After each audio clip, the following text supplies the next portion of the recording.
उगवत्या सूर्याची किरणे धरतीवर पडतात ती सर्वांसाठी. वृक्षवेली झाडे झुडपे एकमेकांच्या आधाराने राहतात. पशुपक्षी समूहाने उडतात, विसावतातही. गुरेढोरे शेळ्या समूहाने फिरतात. समूहाने एक दिलाने एकमताने काम करण्याची ही शिकवण निसर्गाची देणगी.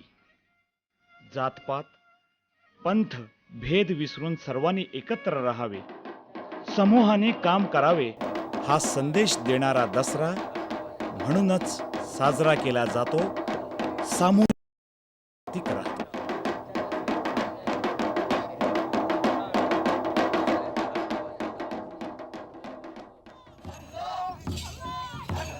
गोव्याचा दसरा सण आणि उत्सवही, विधींचे आचरण आणि उत्सवी जल्लोष एकत्र असलेला. आश्विन शुद्ध दशमी म्हणजेच विजयादशमी, पण गोव्यात नवरात्रातच दसऱ्याची सुलूस लागते.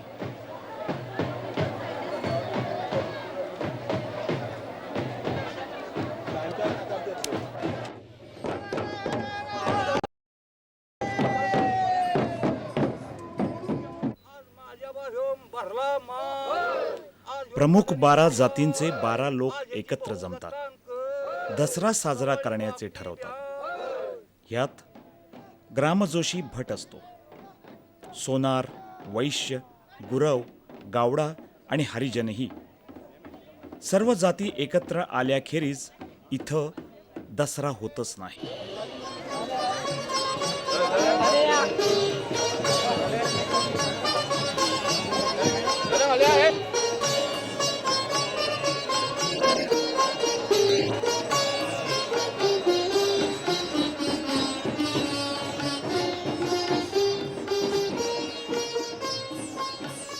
दसऱ्याचा विशेष म्हणजे सर्व देवही एकत्र येतात.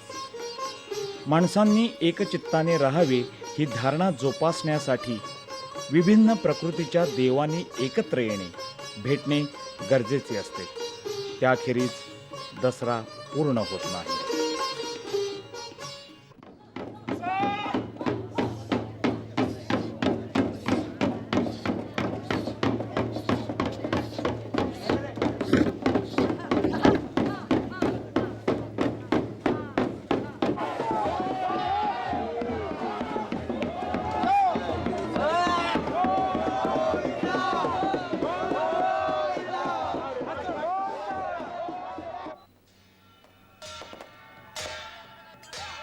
धनगर ही वन्य भटकी जमात गोव्यात स्थिरावलेली.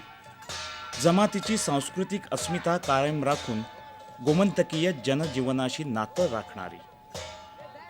मांड या पवित्र ठिकाणी जमातीतील स्त्री पुरुष एकत्र येतात. विशिष्ट विधींच्या द्वारा देवदेवता नाचतात, खेळतात, बागडतातही. पण हे सारे प्रथा परंपरांना चिकटून राहणारे.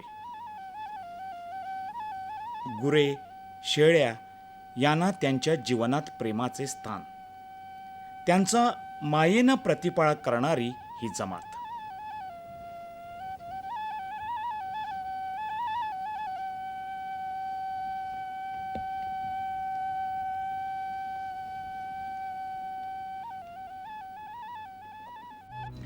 पण दसऱ्यातील बोकडबली हा गोव्यात सर्वत्र होणारा विधी अनेकांना भयप्रद वाटणार.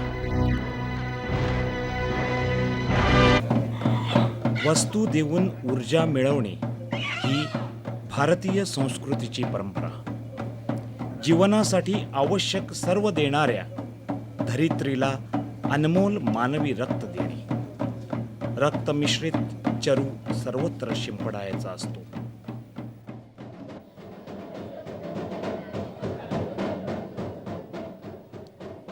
देव अवतार घेतो याच संकल्पनेतून दैवत शक्ती मानवी देहात संचारित होण्याची प्रथा आली असावी. अवतार, अवसर, भार अशी यांची नावे.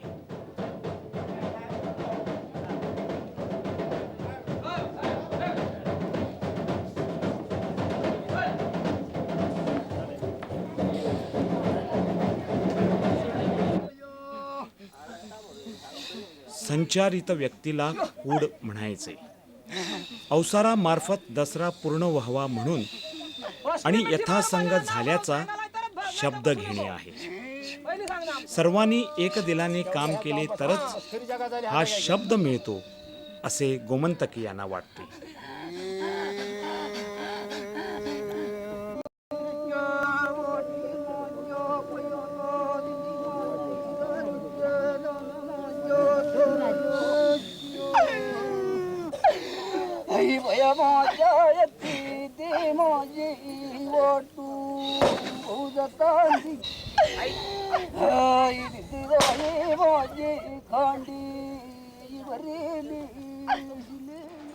दसऱ्यातील एकूण विधीत म्हणूनच अवसाराला खूप महत्त्व आहे.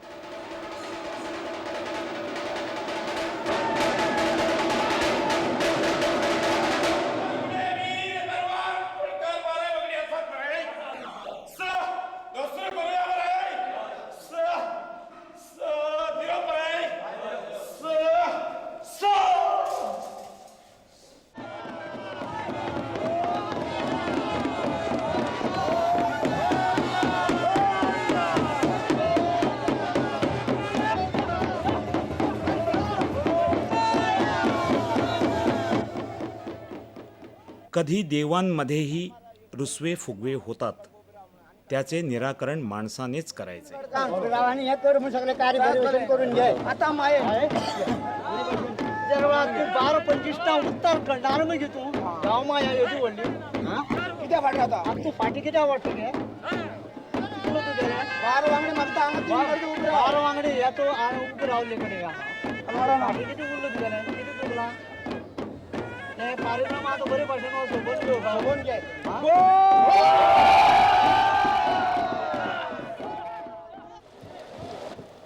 दसऱ्याला आपटा ह्या वृक्षाची पूजा, त्यासाठी दैवताने तेथे जायचे. ह्या प्रसंगी आपट्याची पाने तोडून घेणे ह्याला सोने लुटणे म्हणतात. या पानांची देवाणघेवाण होते. निसर्ग सोन्यासारखा मूल्यवान. पाने देणे घेणे म्हणजे निसर्गाची जपणूक करण्यासाठी वचनबद्ध होणे. ही शपथ पवित्र जागी देवतेच्या साक्षीनं घ्यायची. अशा वेळी पाऊस येणे शुभसूचक.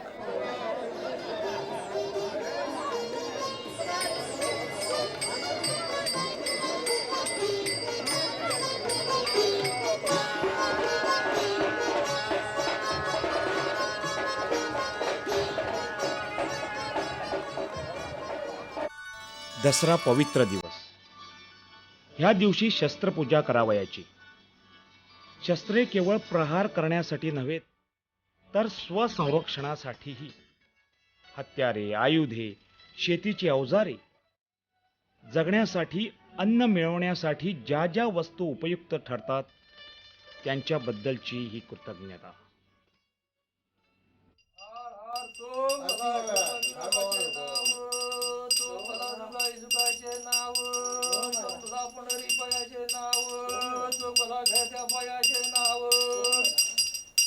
नेण्याचे नाव तुळशी नेण्याचे नाव मला केदार बाबाजीचे नाव मला जुगाईचे नाव म्हणता वाढ.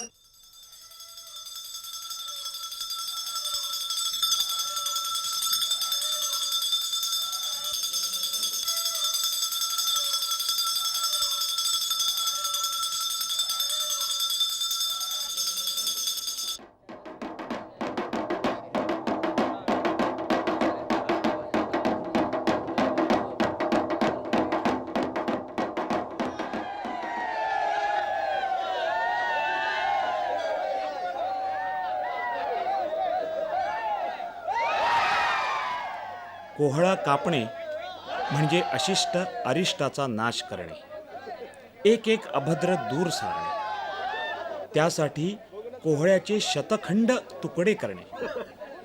पद्धती प्रथा वेगळ्या, पण धारणा संकल्पना एक.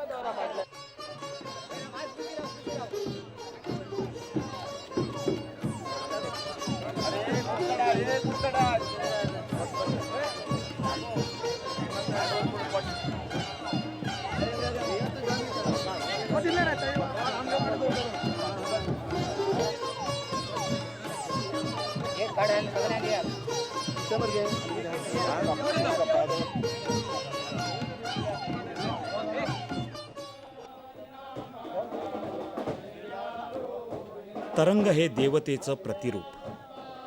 फक्त गोव्यात दसऱ्यालाच याची मिरवणूक होते. तरंग शृंगारणे ह्याला घोसावणी म्हणतात. सुखदुःखाचे घोस घेऊन जीवन प्रवास करायचा. समूह मनावरील आशा निराशेच्या प्रसंगाचे मानवी मनावरील तरंग सूचित करणारे ते तरंग. पण ते अतिपवित्र म्हणून तरंग धरणारा व्रतस्थ राहतो.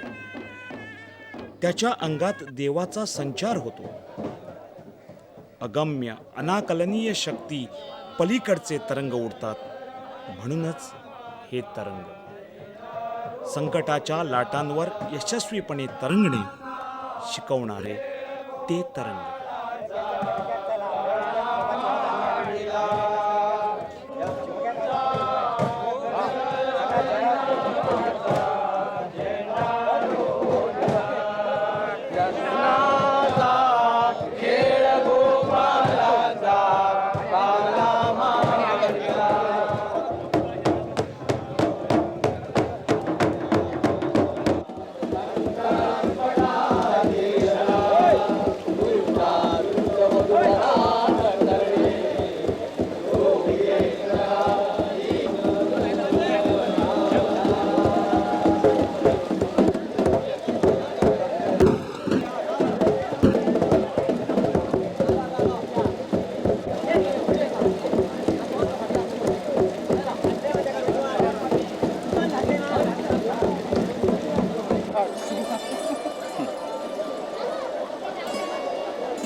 दिव्याची प्रकाशाची आराधना हा भारतीय संस्कृती विशेष. हे काम स्त्रियांचे. नटून थटून सजलेल्या गृहिणींची सामूहिक दिवजे हाच संदेश देण्यासाठी प्रकाश सर्वांचा, तो सर्वांना मिळायचा, सर्वांनी त्याला जपायचं.